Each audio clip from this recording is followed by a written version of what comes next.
welcome back to my channel. My name is Paige and this is my open book. In today's video, we're doing a tag video to kind of wrap up my 2023 reading. This is kind of similar to the mid-year freakout tag that I did halfway through the year, so I will link that above if you want to check that out. This is a tag that I've been seeing going around and a lot of my favorite booktubers have been doing it, so I wanted to take part. I thought it'd be a good way to kind of wrap up the 2023 year before we move into my 2024 reading, which I can't believe that's already happening. Yikes. Okay, so grab a drink, grab a snack, and let's get into this tag video. First question is most disappointing read of the year.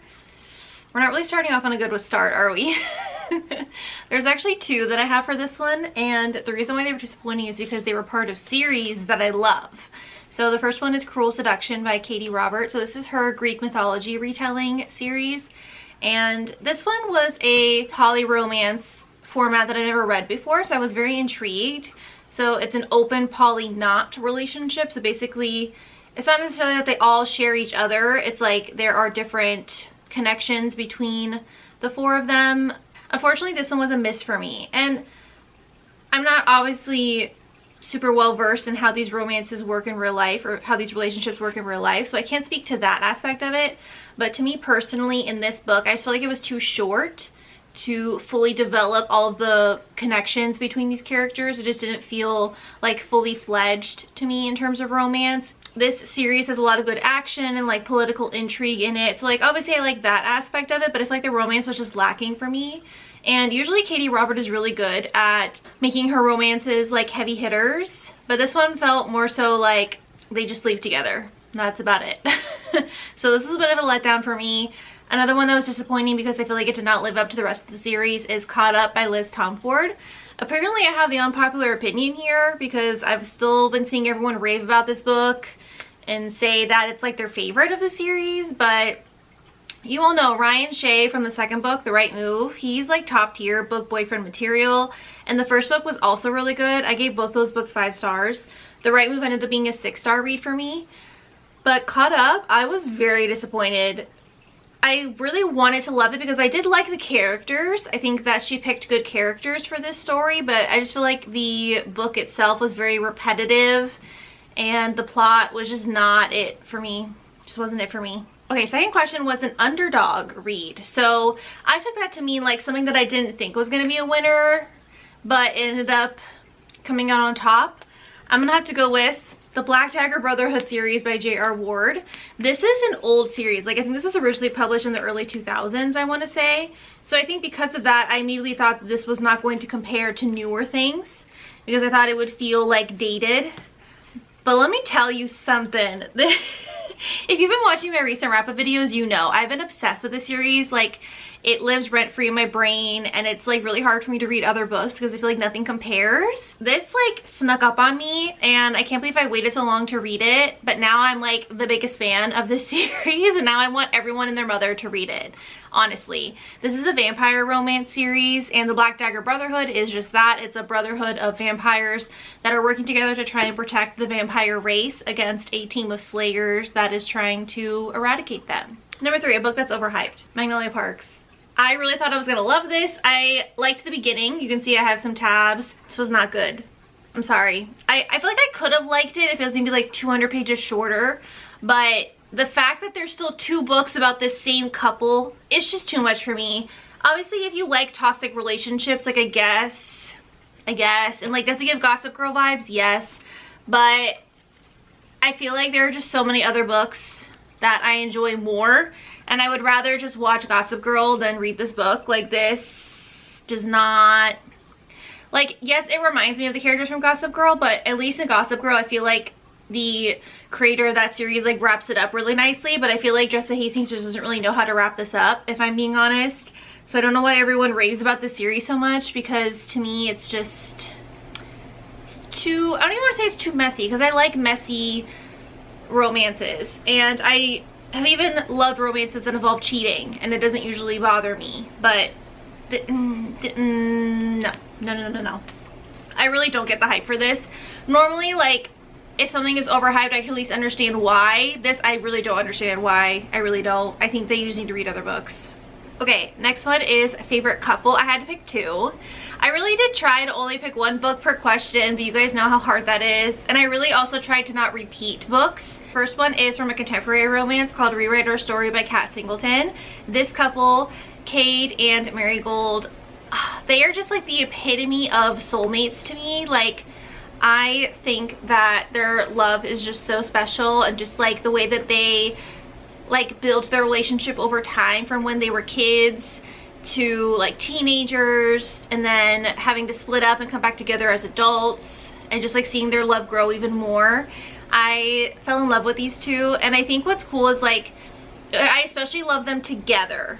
So you'll see why with the next question, but I wanted this question specifically about favorite couples to be the couples that I love them together more than I love them apart, if that makes sense. So yeah, I feel like these two just bring out the best in each other. I feel like Marigold gives Cade purpose, and then I think Cade gives Marigold like the support and security that she needs, and I just love them. I just love them. My other favorite book couple that I discovered this year is from A Ship of Bones and Teeth by Karina Halley. So this is a pirate and a mermaid. These two characters on their own are terrible people. I'm gonna be fully honest with you. They definitely don't have good intentions towards people and other species, and they can definitely come off very selfish at times, but they both have very traumatic pasts. So I think obviously like they do relate over that, you know, the fact that they both had to learn to be strong for different reasons. They both like have already been through so much, and now they're kind of like getting a second chance with each other. The way that they embrace each other's dark sides is, I think, very refreshing, because obviously I feel like in most romance books it's more so focused on like why they're great, but these two love each other because of what makes them quote unquote bad. So I really think they are a standout couple of the year for sure. So this next question is specifically about favorite main characters from books, and I couldn't really narrow it down. So I'm just gonna go with the whole series of the Knock 'Em Out Virginia series by Lucy Score. So this is the first book, but I'm including the second and third book as well. All 6 of these characters plus all the side characters, and I just love all the people in this town. Like, if I could live anywhere in like a book world, it would be in Knock 'Em Out Virginia. I just love these people. I don't know what it is. I think they're all like great like family-ish vibes, but also like they'll tell you like it is. They like don't take things too seriously, but they also like protect each other like no other, and I love them. I love them all. I couldn't pick just like one main character. Like, that's just too mean for you to ask me to do that. Okay, next question is a book that surprised me. So again, I'm gonna pick 2 books because I can't pick just one. The first one was The Nanny by Lana Ferguson. So this one, she's gonna be his nanny, but then they discover that he used to be her biggest fan on her OnlyFans account like years ago. So I thought this was just gonna be like smut. I'm gonna be fully honest with you. But this was actually really like emotionally deep and impactful, and I really loved these two together, and I think that they actually had a very mature relationship. It had a lot more than I thought it would, so I'm gonna put this in the surprise category because I was definitely pleasantly surprised by this book, and I'm really happy that I picked it up. The other one that really surprised me was The Good Girl by Nikki Sloan. I thought this was gonna be your stereotypical like, oh, I'm an innocent good girl and I need a bad boy to teach me things so I can stick it to my parents. Which, like, yes, that did happen. But Nikki Sloan did a great job of really helping you to relate to the characters, to see why this makes sense for them, and it's actually like pivotal for their relationship development. This is definitely my favorite book of the series. So, was not expecting it, but it delivered. Okay, next question is like favorite new author you discovered this year. So I have like 3. I feel like I could do a whole video on this, so let me know if you would be interested in that, like a whole video of like new authors I discovered in the year of 2023 or something like that. So I'm kind of combining like new authors in like this was their debut novel that I read, but also like new to me author that I now want to binge like their entire backlist. So my favorite like debut author of the year has got to be Bailey Hannah with Alive and Wells. This was not a cowboy romance, which if you read the book, you know. If you know, you know. He's a rancher and not a cowboy, but it still gives like all the fun small town vibes. Plus, this is actually super emotional. The female main character is getting out of an abusive relationship, and Austin owns the ranch that she kind of escapes to, and this is their love story, and it was so good, you guys. Like, if you haven't picked this up, I highly recommend. This is definitely giving Elsie Silver a run for her money. Just gotta say, this was her first book. Like, how? I don't know how she did it, but it was good. It was really good. And then two authors that are not new authors, but they were new to me, that I now want to binge their entire backlist, is S.J. Tilly, because I read Dom, and I'm obsessed. I need to read this entire series. The new book just came out. There's 2 other books I need to read. And then she has like a billionaire series. She has like a small town series, and then she has a hockey romance series. So like, I got my work cut out for me. She's got all the heavy hitting series I need to catch up on now, because I just loved her writing. It was so unhinged and so entertaining, and she writes alpha heroes really well, I'm just saying. And then the other one that I discovered this year is Lexi Ryan with Spinning Out. This was a college football romance, I think. This one was not very heavy on the football because the main character is out for the season when this particular one takes place, but this is the first in a series, and I know the other ones follow the same team. But this one was kind of like on the taboo forbidden side, and very like dark and angsty, while also being like a contemporary college setting. Like, I don't know how to explain it, but it was really good. Okay, next question is the happiest read of the year, and I'm gonna go with The Dugout by Megan Quinn. Now, the story itself is not always happy, but this book just makes me happy, okay? This is actually the new Bodice Ripper cover that she released for her 10-year anniversary. Tell me that it's not the most gorgeous thing you've ever seen. Anyway, this is a college baseball romance. This was a reread for me. That's part of why I wanted to pick this as my happiest read of the year, because I just love rereading books. Like, nostalgia is right in my alley. I like to reread the same books over and over every year. I don't know why, it's just what I do. This one in particular, so she's like a baseball expert, tomboy kind of girl, and then he is a former star of the baseball team who's recovering from, he's kind of like in a slump with his game, and she's gonna help him out. And I love it. Now, this does take place over like when they're in college and then when they graduate, and then something happens in the hero's life that kind of like breaks them apart, and then they have to, and then he has to grovel to get her to come back. So the thing that happens to him is very tragic. So again, I'm not saying this whole book is happy, but just as a whole, like, it makes me happy. You know what I mean? Plus, Megan Quinn is great at putting enough in her book to make you smile no matter what's going on. It's funny that these two are together. So the next question is the most frustrating book of the year. This was also by Megan Quinn, which I think is why I was frustrated. This is He's Not My Type. This is her newest release from her hockey romance series. This was my favorite character that I was like anticipating the most, Halsey Holmes.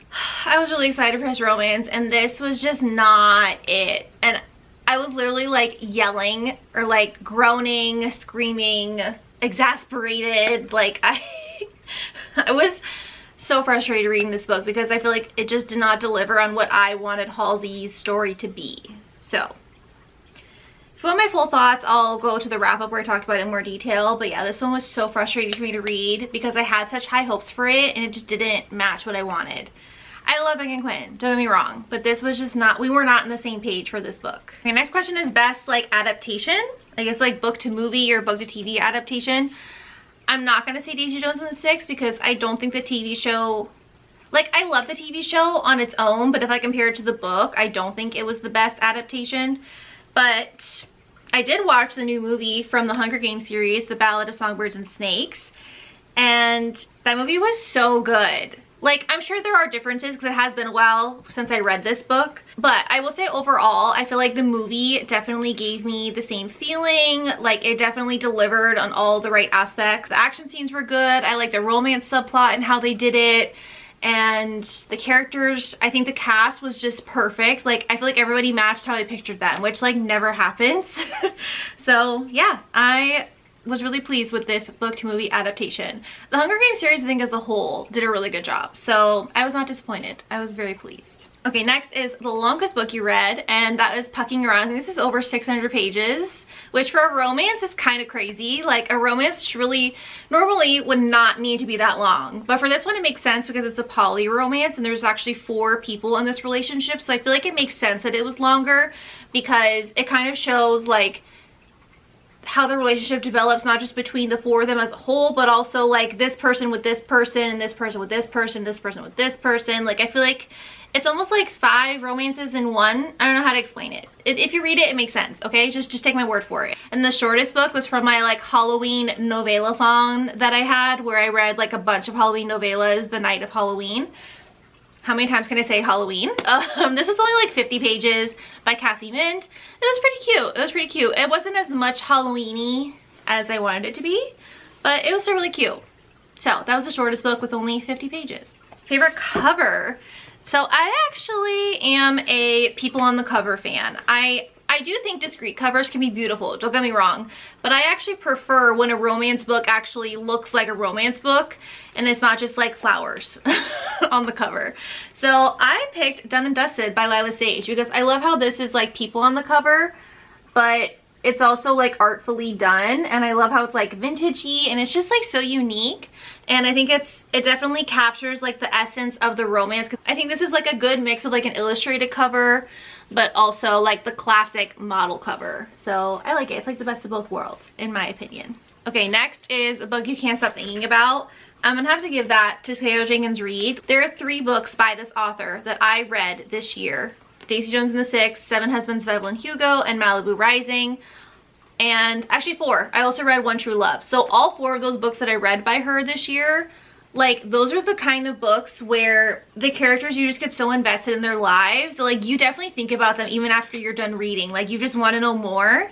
And I feel like if she were to, like, I would watch a documentary about these people. I would want to read their autobiographies. I would want to like know about all the behind the scenes, and they're not even real people. They're not even real people, but the way Taylor Jenkins Reid writes about them just makes you a believer, and you just want every single morsel that you can get. Okay, next is The Cringiest book, Tessa Bailey. This is Secretly Yours. This is from her new series. It's like set in like a Napa Valley kind of setting.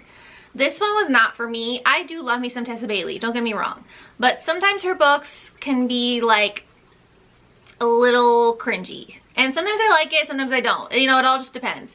This particular one was too cringy for me personally because I didn't like how basically the first, like in their meet cute or whatever, when the male main character meets the female main character for the first time, all he can talk about is her boobs. Hello. What also makes this cringy is she has like had a crush on him forever, and she just comes off like super pathetic about it in my opinion, and he like didn't even remember who she was, but she's over here like obsessing over him and like hasn't stopped thinking about him since he left the town like what, 10 years ago or something crazy like that.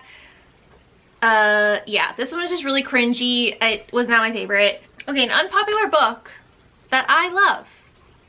This is gonna be Grease Monkey by Very Scott. I love it. This is one of my top reads of the year, easily in my top 5. This is like everything I love about Second Chance. Plus he's a mechanic. She packs so much into this book without it feeling like it drags. Like the pacing is great, and it really gives you like the full-fledged romance and the tension between these 2 characters, and more people need to be talking about this book, seriously. Next is highest rated on GoodReads. So basically what that means is like out of all the books that I read in 2023, this is the highest rated on GoodReads. So not just what I rated the highest, what everybody on GoodReads rated it overall. I was so happy to discover this. I'm so happy for Holly Cass. This is Fragments of Grey. This is her new book. This is the one that I got an ARC copy of earlier this year. And this was so good. This is the 2nd book in her series, and it's great. It delivers on everything. I was gonna pick this for my unpopular books that I love, but apparently she's gaining some popularity and I love it. The average rating on GoodReads for this book is 4.81. That's so good. Now, it doesn't have a lot of ratings. Like obviously it's not gonna have as many ratings as like a Taylor Jenkins Reid, right? But the fact that she's still able to get that high of a rating is amazing. And I feel like that just goes to show you that Holly Cass definitely delivers in writing a standout book that just not really like pleases the masses, but those of you that do read it, like it affects everybody that reads it. And I think that she just is great at writing emotions and trauma and grief and mental health representation, while also delivering on what we love out of a good contemporary romance. The swoony moments, the funny moments, the steamy moments. Like it's just everything. It's everything. Next question is favorite quotes. It's from Powerless by Elsie Silver, which is interesting because this was like my least favorite of the series, but this line just really stuck with me. that I had to save it as a note in my phone. You're the least scary thing in my life. You're not just tattooed on my skin, you're branded on my heart, woven into the fiber of my being, the most constant and reassuring person in my life. When I close my eyes, I see you. When you're away from me, I dream about you. When I need someone to lean on, you're always there for me. God, you've loved me when I haven't even been able to love myself. Isn't that the sweetest thing you've ever heard? Okay, next is the most unique concept. So for this one, I'm gonna have to give it to Karina Halley with her Sleepy Hollow retelling series. I just think the way that she was able to like capture the Sleepy Hollow story while also delivering on like witchiness and like dark romance and like a poly romance, it was really good, and she definitely delivered something that I never read before and I probably never will read again. I'm also going to give it to Candy Steiner with her Palm South University series because yes, on the surface it looks very simple. Yes, it's a college romance. I know there's a ton of those out there, but I don't think anyone has done what Candy Steiner did with this series. There's like 9 books in this series, and it really is like you're watching a TV show, and it follows, like each book follows everyone in the friend group. Every chapter like follows a different person. I don't know, I feel like I haven't been able to find anything else to compare to this series.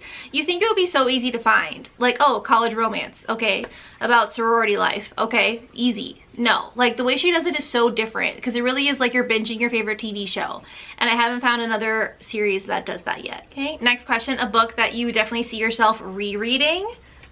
I'm gonna have to give it to One Last Shot by Nikki Castle, just because I felt like a very personal connection to these characters, and this book like definitely left its mark on me this year. It's probably my top book of the year, so I am definitely seeing myself rereading this book probably once a year if I'm being honest.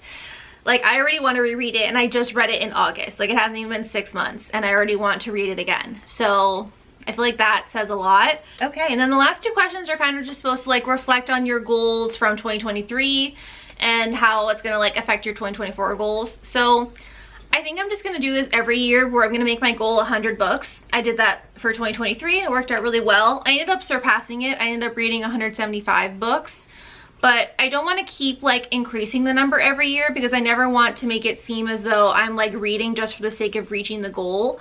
I'm a mood reader. I don't like being told what to read, when to read, and how to read. First of all, even if I don't hit it, like who cares, right? I know that. But at the same time, like 100 books is very doable because I don't even have to read 10 books a month to meet that goal. So I feel like that's very realistic, very attainable, and it's not something I'm going to be like stressing about. So I'm going to do the same thing for 2024. My reading goal is 100 books.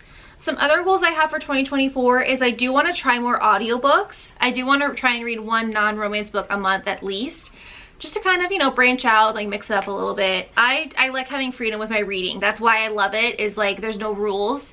So I don't really want to put like too many other goals on myself because I just want to leave it open-ended because that's how I like it personally.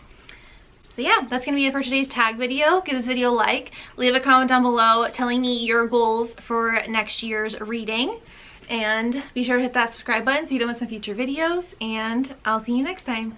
Bye!